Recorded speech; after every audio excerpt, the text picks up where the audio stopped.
One of the characteristics of globalization is the presence of a world system whereby countries are interacting culturally, politically, and economically. Frankenhill's 1993 believes that the contemporary world has a history of at least 5,000 years. The rise to dominance of Europe and the West in this world system is only recent and perhaps a passing event. Earlier, before the era of domination of the European and the annexation of the West, the expansion of the Roman Empire occurred 2,000 years ago.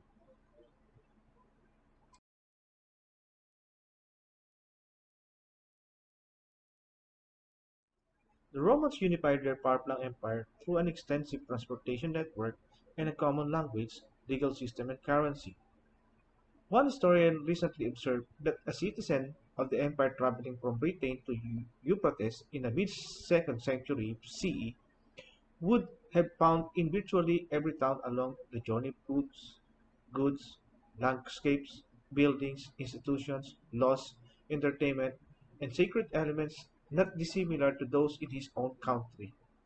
This unification promoted trade and economic development, and, of course, a sign of a kind of a world system that exists during that time. The voyages of Columbus, Vasco da Gama, and other explorers initiated a period of trade over even vaster distances. These voyages of discovery were made possible by advances in European ship technology and navigation, including improvements in the compass, in the rudder, and in sail design. The sea lanes opened by these voyages facilitated a thriving intercontinental trade, although the high cost of the risk associated with long voyages tended to limit trade to a relatively small set of commodities of high value relative to their weight and bulk, such as sugar, tobacco, spices, tea, silk, and precious metals. Much of this trade ultimately came under the control of the trading companies created by the English and the Dutch. The state-sanctioned monopolies enjoyed aggressively protected high markups and profits. Influenced by the prevailing mercantilist view of trade as a zero-sum game, European nation-states competed to dominate lucrative markets, a competition that sometimes spilled over into military conflict. During the Age of Discovery in the 15th and 16th centuries, leaders of several European nations sponsored expeditions abroad in the hope that explorers would find great wealth and vast undiscovered lands. The Portuguese were the earliest participant in this age of discovery. Starting in about 1420, small Portuguese ships known as caravels shipped along the African coast, carrying spices, gold, slaves, and other goods from Asia and Africa to Europe. Among the early voyagers is Vasco da Gama. He sailed from Lisbon in 1497 on a mission to reach India and open a sea route from Europe to the east. After sailing down the western coast of Africa and rounding the Cape of Good Hope, his expedition made numerous stops in Africa before reaching the trading post of Calicut, India in May 1498. Da Gama received a hero's welcome back in Portugal and was sent on a second expedition to India in 1502, during which he brutally clashed with Muslim traders in the region. Decades later, Da Gama again returned to India, this time as Portuguese viceroy. He died there of an illness in late 1524.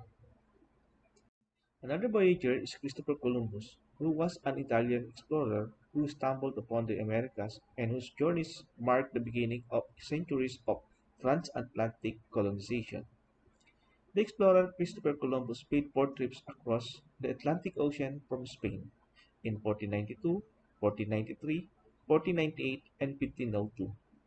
He was determined to find a direct water route west from Europe to Asia, but he never did.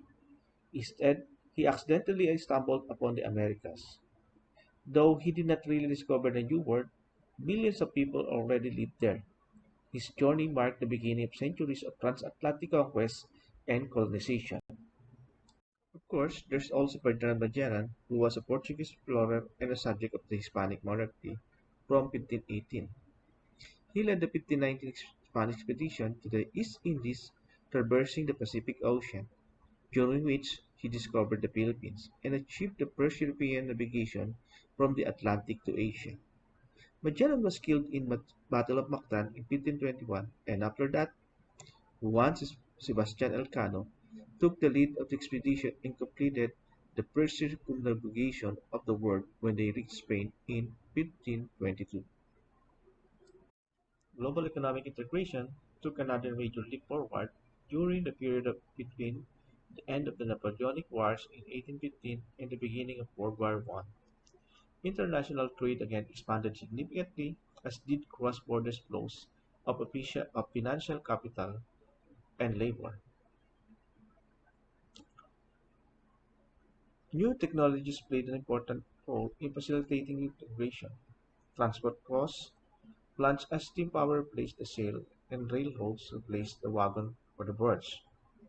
And an ambitious public works and the opening of Suez Canal significantly reduced the travel times between Europe and Asia. Communication costs likewise fell as the telegraph came into common use. One observer in the late 1860s described the just completed transatlantic telegraph cable as having annihilated both space and time in the transmission of intelligence.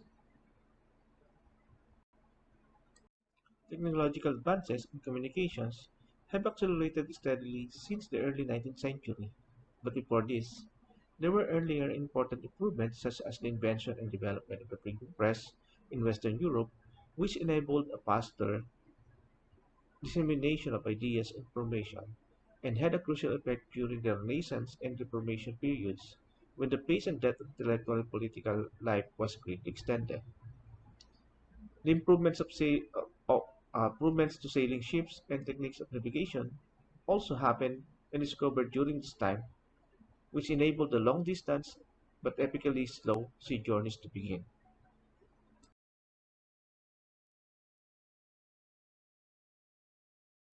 Technological developments resulted in trade expansion of both goods and services throughout the globe.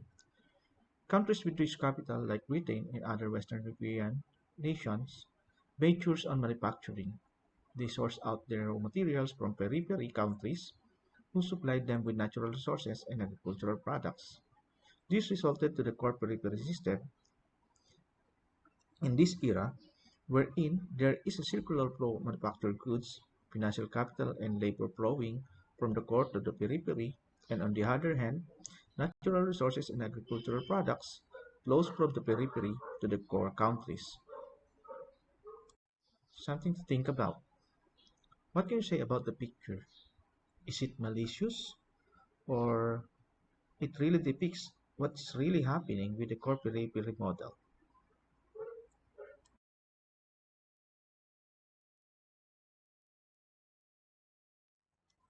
Core periphery fostered openness to trade, capital mobility, and migration. In Britain, they enacted the Corn Laws in 1846, which repealed tariffs on imported grains. This is an example of decision on removing trade barriers in Europe. Trading countries' operations were guided by the principle of comparative advantage and looks at the benefits they could gain through trading with other nations. A nation has a comparative advantage if it can produce a good at a much lower cost compared to other countries. Comparative advantage leads the nation on choosing and specializing in products that they have comparative advantage. Globalization was, to some extent, also supported by geopolitical considerations, as economic integration among Western market economies became viewed as part of the strategy of waging the Cold War. However, although trade expanded significantly in the early post-World War II period, many countries recalling the exchange rate and financial crisis of 1930s adopted regulations aimed at limiting the mobility of financial capital across national borders. To sum up, you can see the brief description of the stages of globalization in different points in history.